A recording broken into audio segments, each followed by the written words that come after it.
Hi guys, welcome back to craft with me. இன்றைக்கான வீடியோவில் பிரியாவோட holiday அசைன்மெண்ட்ஸை தான் பார்க்க போகிறோம். ஸோ பிரியா வந்து 9th 10th வந்து ப்ரொமோட் ஆகிட்டா. ஸோ அவளுக்கு ஹாலிடேயில் வந்து இந்த சம்மர் ஹாலிடேயில் ஒரு சில அசைன்மெண்ட்ஸ் கொடுத்துருந்தாங்க.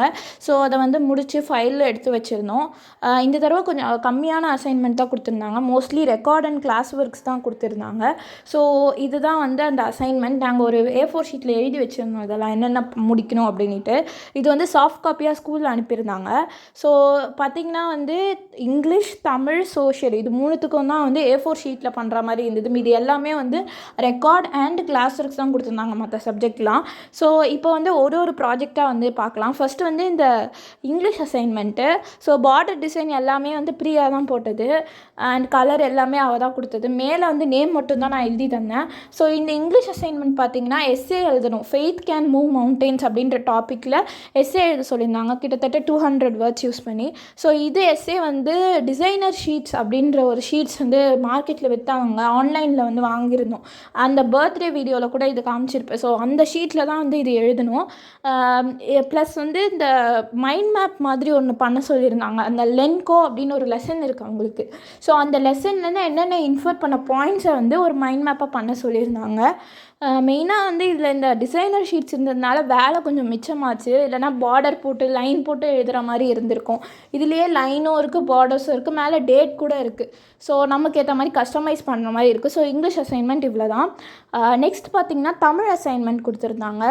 தமிழ் அசைன்மெண்ட்டுக்கும் பார்டர் வந்து பிரியா தான் வந்து போட்டிருந்தா, ரொம்ப அழகாகவே பண்ணியிருந்தா. ஸோ இதில் என்னென்னா பயிர் வகை சொற்களை வந்து நம்ம தொகுத்து எழுதணும் மைண்ட் மேப் மாதிரி. அண்ட் அதை பற்றின ஒரு பேசிக்கான பாயிண்ட்ஸ் வந்து எழுதுகிற மாதிரி சொல்லியிருந்தாங்க. ஸோ இதெல்லாமே வந்து நான் இந்த நியான் பென் செட் வச்சு தான் எழுதினேன். இதுவும் ஆன்லைனில் வாங்கினது தான். ஸோ போன வருஷம் வாங்கினதெல்லாம் இந்த தடவை ப்ராஜெக்ட்டுக்கு ரொம்பவே யூஸ்ஃபுல்லாக இருக்குது. ஸோ இதை வந்து ஒரு சில பாயிண்ட்ஸ் மட்டும் எழுதிட்டு மேலே ஒரு மைண்ட் மேப் மாதிரி ஒரு மைண்ட் மேப்புன்னு சொல்ல முடியாது, கரெக்டாக சின்ன சின்ன பாயிண்ட்ஸ் மாதிரி தான் எழுதியிருந்தேன்.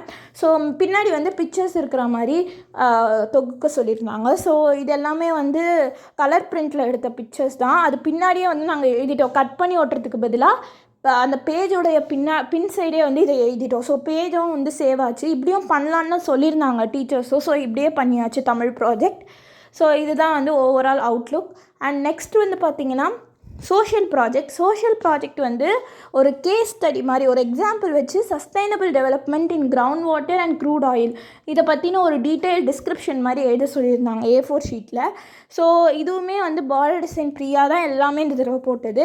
கண்டென்ட் மட்டும் வந்து நாங்கள் கூகுள் அண்டு நிறைய வெப்சைட்லேருந்து இன்ஃபர்மேஷன் கலெக்ட் பண்ணி எழுதணும். இதுக்கு வந்து ஒரு 2 பிக்சர்ஸ் தான் எடுத்தோம் நாங்கள். கிரவுண்ட் வாட்டருக்கும் சரி, க்ரூட் ஆயிலுக்கும் சரி கண்டென்ட் தான் அதிகமாக இருக்கணும்னு சொல்லியிருந்தாங்க. ஸோ அதை எழுதிட்டு க்ரூட் ஆயிலுக்கு வந்து ஒரு ஃபுல் ஷீட்டுக்கு எடுத்த பிக்சர் அண்ட் இன்னொரு க்ரூட் ஆயில் பிக்சர் பார்த்திங்கன்னா இப்படி இருந்தது. ஆனால் அதை இன்சர்ட் பண்ண முடியல, பிகாஸ் அது கொஞ்சம் நல்லா இல்லாத மாதிரி இருந்தது. ஸோ அதை வேணான்னு விட்டுட்டு மீதியை வந்து நாங்கள் வந்து இன்சர்ட் பண்ணி அழகாக பண்ணியிருந்தோம் இந்த ப்ராஜெக்ட்டு. எழுதுறது தான் நிறைய இருந்தது சோஷியல் அசைன்மெண்ட்டை பொறுத்த வரைக்கும். எழுதுறதுக்கே கிட்டத்தட்ட 2 days ஆகிடுச்சு கம்ப்ளீட் பண்ணி முடிக்கவே. ஸோ இதுதான் வந்து ப்ராஜெக்ட்ஸோட தொகுப்பு. ஸோ இது முடிச்சதுக்கப்புறம் கிளாஸ் ஒர்க் அண்ட் ரெக்கார்ட் தான். அது சும்மா உங்களுக்கு காமிச்சிருக்கேன், கொஞ்சம் ஸ்பீடப் பண்ணியிருக்கேன் நான். ஜஸ்ட் வந்து class work and record work ஷீட்டும் கொடுத்துருந்தாங்க மேக்ஸில். இது எல்லாமே வந்து சாஃப்ட் காப்பியாக சென்ட் பண்ணிட்டாங்க ஸ்கூல்லேருந்து. ஸோ ஒர்க் அவுட் மட்டும் பண்ணி பார்க்க வேண்டியதாக இருந்தது. இதெல்லாமே ரெக்கார்ட். கொஞ்சம் டயக்ராம்ஸ் இருந்தது மீதி, அவ்வளோதான். மற்றபடி எல்லாமே ஓவர். உங்களுக்கு வந்து ஒரு சின்ன அவுட்லுக் மாதிரி தான் ஸ்பீடப் பண்ணி காமிச்சிருக்கேன். ஸோ இந்த வீடியோ பிடிச்சிருந்ததுன்னா லைக் பண்ணுங்கள், ஷேர் பண்ணுங்கள், கமெண்ட் பண்ணுங்கள். தேங்க்யூ.